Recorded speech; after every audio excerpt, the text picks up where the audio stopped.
찬양기도에 나오신 성도 여러분들을 환영합니다. 오늘은 우리가 함께 마태복음 6장의 말씀을 읽었습니다. 이 말씀은 우리가 잘 알고 있는 주기도문입니다. 기도의 말씀을 준비하면서 어떤 말씀을 할까 생각하는 중에 우리가 기도이기 때문에 기도부터 좀 배워보는 게 좋겠다는 생각을 했습니다. 그래서 몇 달 동안 이 주기도문의 말씀을 통해서 기도가 무엇인지, 우리가 무엇을 기도해야 하며 우리의 기도의 내용이 어떠해야 하는지에 대해서 조금 배워볼까 합니다. 주기도문은 마태복음 6장과 함께 누가복음 11장에 기록되어 있습니다. 누가복음 11장은 어떤 배경에서 예수님께서 제자들에게 주기도문을 가르치셨는지를 알 수 있습니다. 누가복음 11장 1절 말씀 가운데서 예수님의 제자 중에 하나가 예수님께 물어봅니다. 예수님, 세례 요한이 그의 제자들에게 기도를 가르쳐 준 것처럼 우리에게도 기도를 가르쳐 주십시오. 예수님께서 사역했던 그 시대 가운데 수많은 종파들이 있었습니다. 사두개파, 바리새파, 열심당원, 세례요한 공동체, 이 수많은 공동체들마다 그들의 신학을 담고 있던 기도문이라는 것이 있었습니다. 이처럼 예수님께 물어보는 겁니다. 예수님, 우리에게도 기도문을 가르쳐 주십시오. 예수님의 신학과 사상과 당신의 핵심되는 삶이 무엇인지에 대해서 우리에게 가르쳐 달라고 그렇게 말하는 겁니다. 그때 예수님께서 제자들에게 기도문을 가르쳐 주십니다. 다시 말해서 이 기도문은 예수님의 신학이 담겨 있습니다. 그분의 삶의 방향과 삶의 태도, 그리고 예수님을 따라가는 자들이 어떠한 삶을 살아야 하는지에 대해서 집약적으로 보여주는 것이 바로 주기도문이라고 볼 수 있습니다. 먼저 주기도문의 구조를 간단하게 살펴봅시다. 주기도문은 하늘에 계신 우리 아버지여 라고 하나님의 이름을 부르는 것에서 시작하고 있습니다. 그리고 하나님을 향한 세 가지 기도가 나옵니다. 하나님의 이름, 그리고 하나님의 나라, 하나님의 뜻을 향한 기도가 나옵니다. 그리고 우리를 향한 세 가지 기도가 등장합니다. 일용할 양식, 그리고 제3, 시험에 들게 하지 마시고 악에서 구해달라는 세 가지 기도입니다. 그리고 마지막에 하나님을 향한 찬양으로 기도문이 닫히고 있습니다. 오늘은 주기도문의 서론인 하늘에 계신 우리 아버지여에 대해서 함께 말씀을 나눠볼까 합니다. 헬라 성경을 살펴보면 하늘에 계신보다 아버지여라는 단어가 먼저 등장합니다. 다시 말해서 헬라 성경은 아버지여라고 하나님 아버지를 부르면서 기도가 시작하고 있다는 겁니다. 하나님을 부른다는 것, 아버지를 부른다는 것, 이것은 기도가 무엇인지를 먼저 보여주는 겁니다. 기도는 무엇입니까? 기도는 하나님과의 관계입니다. 여기서 아버지라는 단어는 꽤나 독특한 단어입니다. 왜냐하면 유대 문헌이나 그리고 구약 성경 가운데서 하나님을 아버지라 부른 예가 그렇게 많지 않기 때문입니다. 예수님께서 기도의 첫 시작 가운데서 아버지의 이름을 부른 것은 우리가 예수 그리스도 안에서 하나님과 새로운 관계가 시작되었다는 것을 보여주고 있습니다.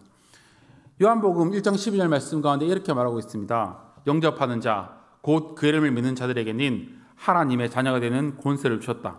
우리는 예수 그리스도 안에서 하나님을 아버지라 부를 수 있습니다. 이 사실은 기도 가운데서 가장 중요합니다.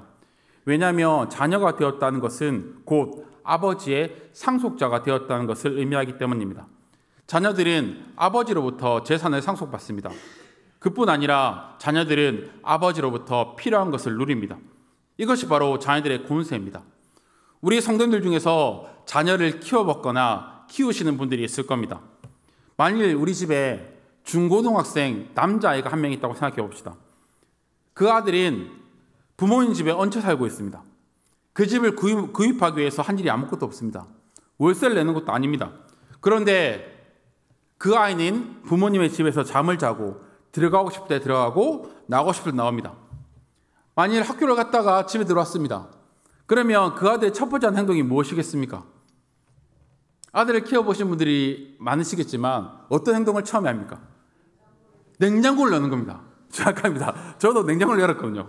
냉장고를 열고 거기서 먹고 싶은 거, 마시고 싶은 걸 다 꺼냅니다. 그리고 그걸 먹고 시작한단 말입니다. 그런데 냉장고에 먹을 것이 아무것도 없다. 그럼 어떻게 되죠? 엄마한테 화를 냅니다. 이게 참 어이가 없는 상황이거든요. 왜냐하면 부모님이 냉장고에 음식을 재워놓을 이유가 없습니다. 이 부모님 냉장고지 않습니까? 이 음식도 부모님 겁니다. 그런데 이 아들은 너무 당당하게 부모님께 먹을 것과 입을 것과 용돈까지 요구한다는 겁니다. 이것이 바로 자녀의 권세입니다. 자녀 입장에서는 내 것이 없습니다. 집도 부모님 거, 방도 부모님 거, 냉장고도, 음식도, 소파도, TV도 다 부모님 겁니다. 자녀들의 것은 아무것도 없습니다. 그저 빌붙어서 살아가고 있을 뿐입니다. 하지만 이 자녀들은 너무 당당한 겁니다. 거침이 없습니다. 당연한 것처럼 이것저것 다 달라고 말하고 있는 겁니다.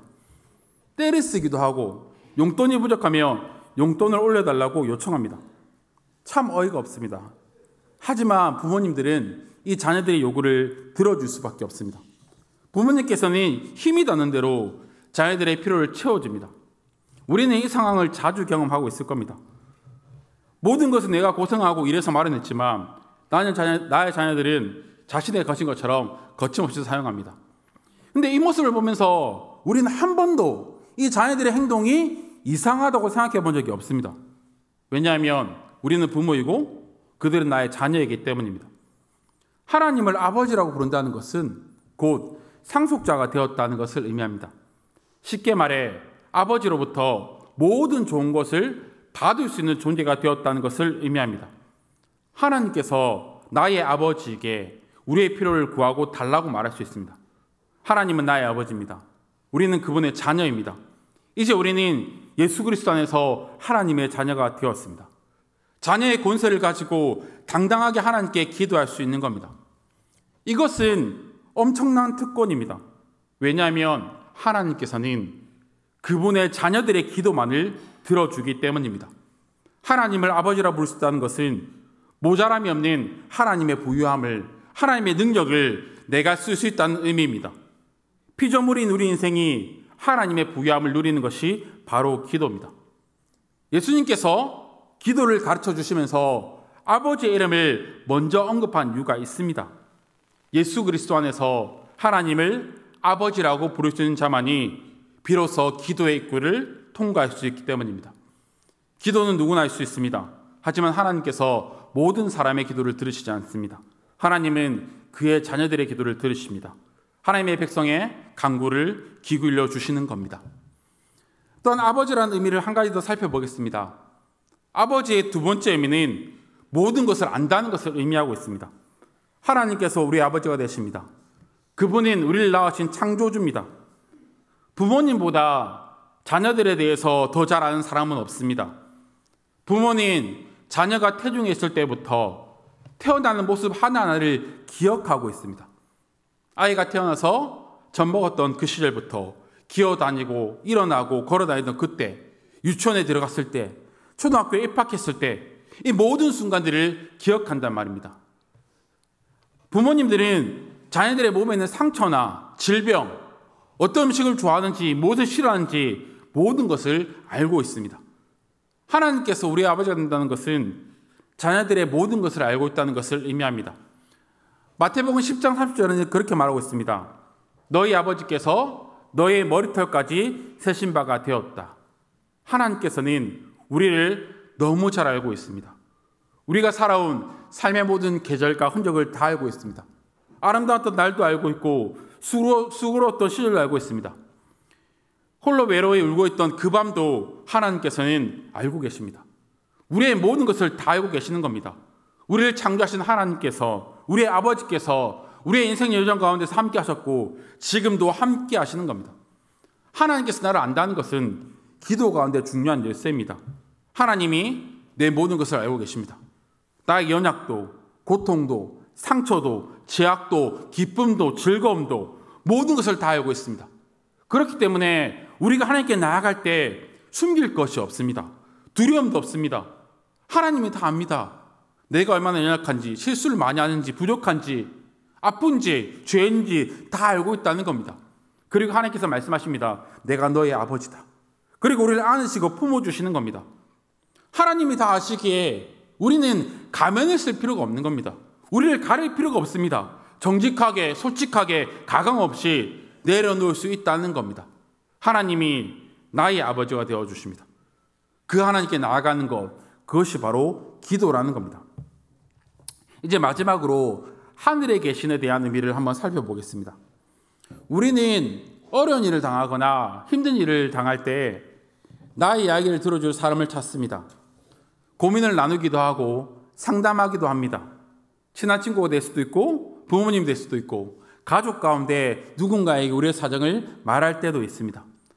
고민을 나누고 나면 우리의 마음이 조금은 안정되어진 것 같고 문제가 해결되어진 것처럼 느껴질 때가 있습니다. 그러나 우리의 마음이 조금 진정되었을 뿐 눈앞에 있는 문제는 그대로입니다. 그런데 하나님께 기도한다는 것은 그 정도의 것이 아닙니다. 단지 나의 고민을 상담하는 넋두리 정도가 아닙니다. 하나님께서는 말씀합니다. 내가 하늘에 있다. 하늘에 있다는 것은 어떤 것을 의미합니까? 이 땅을 초월해서 나는 전능한 자로 있다는 것을 의미한다는 겁니다. 하나님은 하늘의 수많은 별과 광대한 우주를 만드시고 운행하시는 분입니다. 하나님은 온 세상을 창조하신 전능자십니다. 우리는 이 땅 가운데서 날마다 부족합니다. 한계를 가지고 살아갑니다. 하지만 하나님은 어디 계십니까? 하늘에 계십니다. 하늘은 이 땅처럼 부족하지 않습니다. 하늘은 언제나 풍요롭고 행복하며 완벽한 곳입니다. 하나님은 하늘에 계신 나의 아버지입니다. 나의 모든 필요를 채울 수 있는 전능하신 분임을 의미한다는 겁니다. 성경 가운데서 하늘은 무한한 곳입니다. 전능한 곳입니다. 모든 것이 가능한 곳입니다. 하늘에 계신 분께 기도한다는 것은 곧 우리의 모든 기도가 응답되어진다는 것을 의미합니다. 하나님은 우리의 모든 기도를 들으시고 응답하시는 분입니다. 우리는 그 하나님을 아버지로 모신 자들입니다. 우리가 기도할 수 있다는 것은 놀라운 특권입니다. 우리의 기도는 실제로 하나님에 의해서 응답되어집니다. 우리가 기도할 때 병든 자가 고침을 받고 우리가 기도할 때 하늘에서 비가 내립니다. 우리가 기도할 때 죽은 자가 살아나기도 하고 우리가 기도할 때 안진뱅이가 고침을 받기도 합니다. 우리가 기도할 때 우리의 모든 문제와 어려움들이 해결되어집니다. 우리가 믿는 하나님은 전능하신 아버지입니다.